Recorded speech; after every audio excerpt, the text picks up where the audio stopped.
Hey guys, Outdoor Prepper, welcome back to the channel. I get a lot of questions about what is the runtime of this unit, the Predator 5000 on propane. It's a very subjective question. There's a lot of variables that go into it, and I don't really know the answer, so we're going to find out together today. I've got a full tank of propane, and when I say full, I mean really full. This is not a Blue Rhino tank that you take to your Home Depot or Lowe's or gas station to exchange. This is a tank that went to an independent propane refiller and they filled it up until the OPD device topped it off. And I really recommend you do that. Don't buy the tanks at Home Depot or Lowe's and swap them out. You only get 75% of the capacity. If you take this to your independent U-Haul dealer who will fill propane, RV dealers that will fill propane, a lot of nurseries fill propane, they will actually fill it to the top. So we're going to use that tank today to test the runtime. And I've got a space heater here because this generator on propane is rated for 3,600 watts run capacity, and I'm going to run it a little under 50% at 1,500 watts with the space heater to simulate what a realistic load might be for me in an emergency. Powering my fridge, powering lights, the television, the internet, the router, maybe a window AC. I think 1,500 continuous watts will be a fair guess as to what my runtime or my usage would be. The wattage might go up, right? I might be running the window AC, I might want to use the toaster, but then I might be sleeping and I just have lights on and the internet or something. So let's get this set up and we'll come right back. Okay guys, so I've got this pulled out onto the backyard and all hooked up. I've got a brand new, very full tank of propane. By very full, I mean this is not an exchange tank. This is filled until the OPD device shut it off. I've got my space heater, which is going to be pulling 1,500 watts, and I've got the generator, which recently had a fresh oil change. If you could do me a quick favor, if you could like and subscribe if this video helps you, I would really appreciate it. This is obviously going to take quite a lot of time out of my day to film this, and I got to refill the propane tank. I have no idea how long this is going to run for, but I'm hoping that I get about 10 hours. That's what I've read, so let's see what happens. I'm going to check back in periodically with you guys. We're going to do every couple of hours we'll do an update and see where our runtime is at, if we've had any issues. Hopefully the unit doesn't shut off. Hopefully everything goes as planned. But like I said, I think that 1,500 watts, which is just under half load or half capacity of this generator, because again this is a 3,600 running watt unit on propane. So if we do 3,600 divided by 2, that's 1,800 watts. I'm going to be testing this at about 1,500, which I think is a realistic usage scenario for me during an outage. Let's fire this thing up. Let's take a look at the time once it is started, and we will follow up.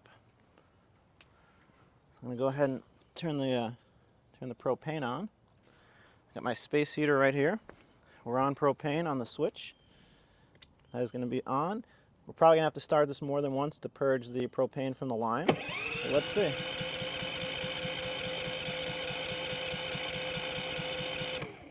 All right, let's try one more time. Beautiful, started right up. Let's let it idle, come up to speed and temperature just for a couple of seconds, and then we're going to throw the space heater on. That's going to be our simulated load. And I'm just coming over here because I want to see what our amps and what our volts are going to be. Because again, I believe in my scenario that we're going to be pulling about 1,500 watts sustained in an emergency.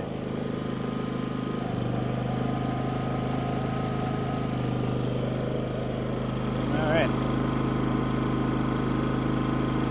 So this is pulling 1,503 watts, 1,495.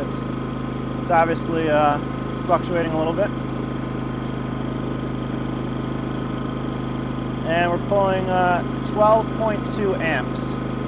So I think that is a perfect test. Let's take a look at the time right now. Hope you guys can see it's 9:21 a.m. And I don't know how long this is going to run for. But like I said, I hope, let's just zoom into the gauge so you guys can see. That's 1,493 watts. Like I said, it fluctuates a little bit. As the propane starts to run lower, I'm going to take the tank and I'm going to shift the tank to behind the unit so the exhaust kind of blows on it, you know, safely, not right up against the exhaust, because the tank will start to freeze up, you know, as the pressure gets lower in there. I also might just take the space heater and kind of point it at the tank to try to keep the tank from freezing so we can keep the propane flowing. All right, let's follow up in a couple of hours. Let's call it 9:20 in the morning. And we've just started on a very, very full tank of propane, pulling our 1500 watt 12 amp load. All right, guys, we are back here. I actually had a longer span than I anticipated because I got a really nice tuna sandwich. But let's take a look at the time. It's 3:22, so going on 6 hours now, and still chugging away. Let's zoom in. Let's see what the pulling 1,503 watts. I relocated the generator and the space heater a little bit under the table on the umbrella here because it did look like it was going to rain. So far, no issues. You know, it is working just fine. It has not stuttered, sputtered, died, anything. You know, the only thing of note really is the propane tank has been getting some condensation on it, and the regulator, if I could zoom in a little bit, has gotten some condensation on it as well. But other than that, pretty uneventful. I am anticipating or hoping that this will go for about 10 hours, but I really don't know. So like I said, the plan is let's just keep it moving, and we'll check in again in maybe another hour or two. And I'm gonna write down a list of really the items that I plan on powering during an outage. That way you can get an idea of what this 1500 watts is good for.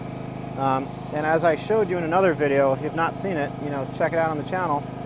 I use this 30 amp TT adapter, the travel trailer adapter or plug, and I have an adapter to convert that over here so I can plug it into my transfer switch. And so it goes from the TT to the what is it, L1430 30 amp plug right here.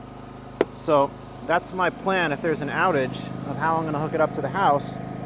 And again, I anticipate that I will pull approximately 1500 watts while using this in an emergency, and that is just under 50% capacity.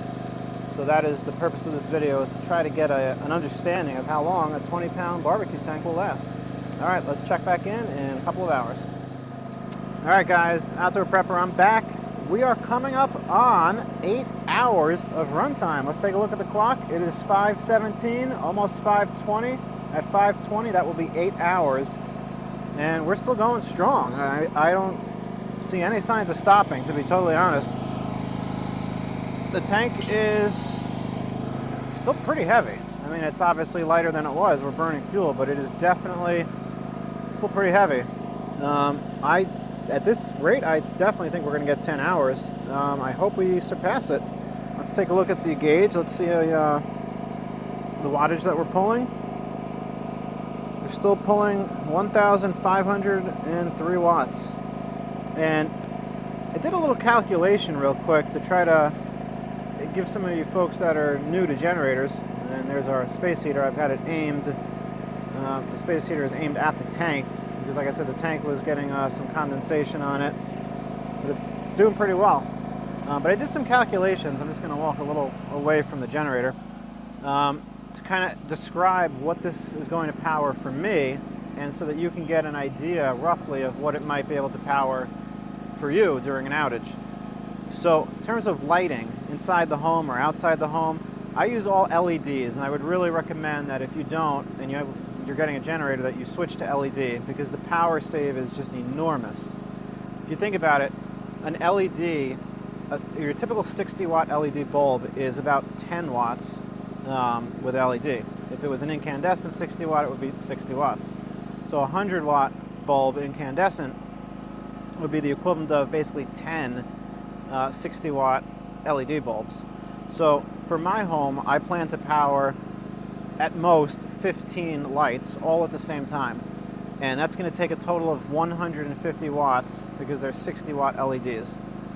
I'd probably watch TV. It's a 65-inch TV. That's going to take about 115 watts. I'll probably have the router going, the cable modem. That's going to take about 20 watts. The cable box, so I could watch watch the television, that's going to take about 100, 140 watts. The fridge, now the fridge is really subjective because the refrigerator does not run constantly. And the fridge is going to turn on, there's going to be a brief, like, momentary surge, and the fridge is going to cool for maybe 40 minutes, and then it's going to turn off for maybe an hour, however long. It depends on the temperature outside and a lot of factors. But the fridge is not going to run steady the entire time. But I'm factoring in the fridge while it's running is going to take about 700 watts of power. That's a little on the high side for the fridge that I have, but I wanted to kind of, be a little conservative with this and err on the higher side. I'm probably going to have a phone charger that I'm using to charge a phone or an iPad, maybe 2 phones. That's going to take about 25 watts. I might have the laptop plugged in, using the laptop, charging the laptop. That's going to take about 70 watts. And I'm probably going to have the house alarm plugged in, and that's going to take about 40 watts. So all of these items together, I've calculated it's going to use 1,260 watts total. That's below what I'm testing right now on this generator. I'm running 1,500 watts, so I'm going to be using 1,260. And again, I want to be really clear here, the fridge is not running the whole time. So take 1,260 and subtract 700 watts from it for, prolonged amounts of time. The fridge is going to run, cool down, and then turn off. Obviously, I might want to use the toaster oven. That's going to take probably 1,200 watts, but I'm going to be using the toaster oven to, heat something up. It's not going to be running continuously. I may want to use the microwave. That's going to take about 1,000 watts. But again, what am I going to use the microwave for? A minute? 2 minutes? 5 minutes? None of these things are going to be prolonged, continuous, usages of power. So in my case, with this generator, powering 15 lights, a 65-inch TV, wireless router, cable box, fridge, phone, iPad charger, computer, and alarm, I'm going to be maxing out around 1,260 watts. So far, I'm testing this generator pulling 1,500 watts, and I've just passed the 8-hour mark on a 20-pound propane tank, and we're still going strong. I have no reason to think that this is going to die anytime soon. Now, again, if this was the winter time and it was freezing cold, I'm going to probably need to power the furnace. It's an oil-fired furnace. Same if you had natural gas, so that's going to take power, so that would decrease my runtime. If it is burning hot in the summertime, I'm going to want to power a window AC, maybe a couple of box fans. That's going to take some power. But in an average scenario where it's not freezing, it's not burning up outside, and you don't need heat or AC, you can get by using relatively low wattage. Now, obviously, if you have a sump pump, not a sump pump, I'm sorry, if you have a well pump, that's going to be a 240 device. This generator is not for you. But for the folks that just want to power a fridge, some lights, TV, internet, router, some fans, maybe a window AC, maybe the coffee maker, or the toaster, or the microwave. I'm saying the because you can't, power them all at the same time. This is going to be the perfect generator for you. So anyway, we're at 8 hours. Let's come back in another hour or two and see where we're at. All right, guys, we are back. It is 6:33. We have just passed the 9-hour mark, and it is still going strong. I plugged in a light because it's starting to become dusk out, and I just figured, we've got a generator, we might as well power the light. And as you can see, like I indicated, LED 60-watt equivalents use about, give or take, 10 watts of power, a little bit less. So we're pulling 1,500 and about 10 watts. Still got the space heater right over here, pulling the power that we need, aimed at the tank. The tank is not freezing at all. The space heater is actually working really well. I did initially plan to put the tank behind the generator, but since I'm obviously using a space heater for the load, I don't need to do that. But if I did not have a space heater, if this was a real situation, I would put the tank behind the generator. It actually blows out a significant amount of heat behind the unit, and this cord is long enough, the propane hose, that I could safely put it back there with enough distance to not have a problem. I'm going to come over here and feel the tank. There's still fuel in that tank. That is not empty. you know, obviously the weight has gone down, but I mean, at this point, I don't know. I don't know how long this is going to run. You know, we're past 9 hours, and I'm thinking we're definitely going to get 10. I'm hoping we get 11 or 12. 12 would be great, because then 2 of these tanks would basically give me 24 hours of runtime, which is amazing.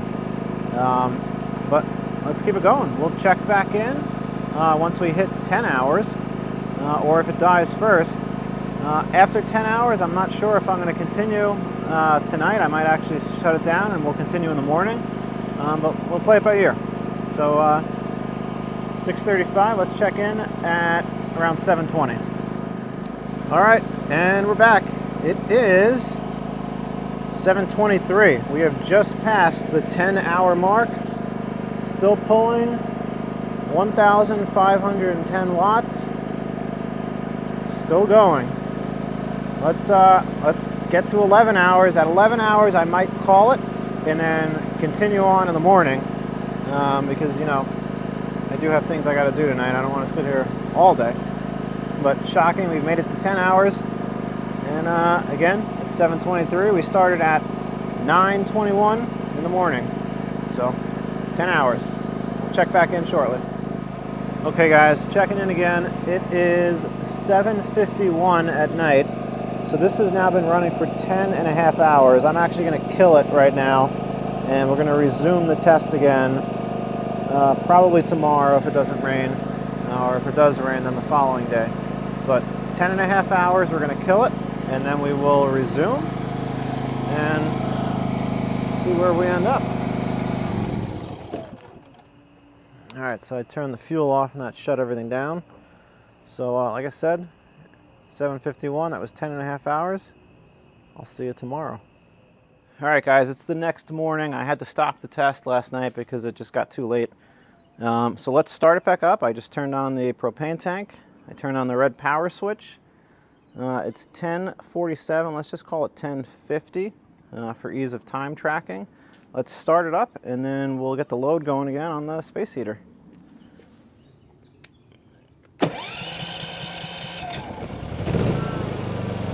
All right, engine is running. We've come up to full idle, and I didn't mention it yesterday, but this is not on eco mode, so we are on full power the whole time. Let's throw the space heater on.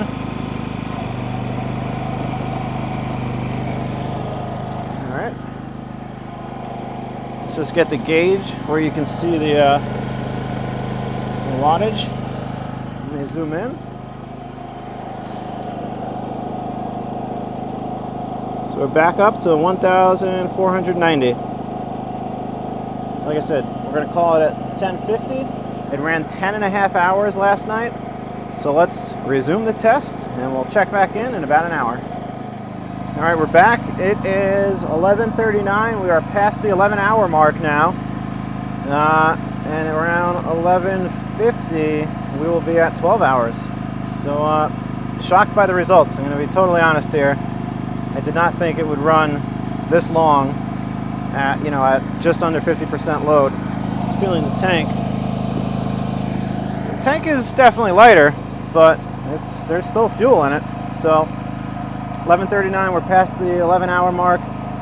Let's check in about another half hour. Okay guys, we're checking in. It is 11:53. We have just passed the 11-and-a-half-hour mark.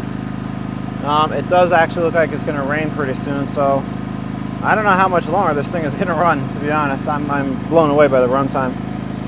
But at 12 hours, we may have to pause the testing yet again due to rain. As I was coming outside to check this, I did hear like almost sounded like a small bang from the propane tank. I don't really know what that means. I don't know if it's because the tank is running really low and it's you know, on fumes at this point. I'm really not sure, but I heard it when I was coming outside. So anyway, we've passed the 11-and-a-half-hour point, and we're still running at 1,500 watts. And let's check back in another 30 minutes or so, or whenever it starts to rain. I've got to cut it off. All right, guys, checking in again. It is 12:24. We are just past the 12-hour mark now. We were at 11 and a half, I'm sorry, 10 and a half last night, and we've done another hour and a half, so that's 11 and a half, and now 12. So we're at the 12-hour mark, and I just felt the tank. I mean, the tank is definitely lighter now, but there's still fuel in it, from what I can tell. So can we do 13 hours? I really don't know at this point. I kind of hope we can. So let's check back. Let's check back at 13 hours. Like I said, it's probably going to rain here soon, so if we're still going at 13 hours, I'm probably going to have to stop it, and we will resume again tomorrow. So 12 hours and counting. All right, we are outside, and the unit has stopped. It actually stopped not long after our last check-in. It's 12:29, so let's just say 12:30. So we got a solid 12 hours and like 10 minutes, 12 hours and 10 minutes, give or take, of runtime on a single, very full 20-pound barbecue tank, pulling a sustained 12 amps, 1500 watt load. Guys, I think this is an absolutely wonderful test. I'm really happy with the results. It was more than I was expecting. I was really expecting 9 hours. When we got to 10, I was shocked. When we got to 11, I was shocked. When we got to 12, I couldn't even believe it. So I hope this helps you. If you have a Predator 5000, assume that you can get at just under 50% load at about 1500 watts sustained. You can get about 12 hours on a barbecue tank. Obviously, if your load is a little bit less, you'll get a little more. If your load is a little higher, you'll get a little bit less. But I think this is more of a real-world test, and I hope that it will help you guys. Do me a favor and like and subscribe if you found this helpful. And in the next video, I'm going to do another oil change because this oil now has 12 hours on it. If you watch my channel, the last oil change was a bit of a disaster. So I'm going to do this one a little differently, and let's see if we have some better results. Thanks for watching. Outdoor Prepper.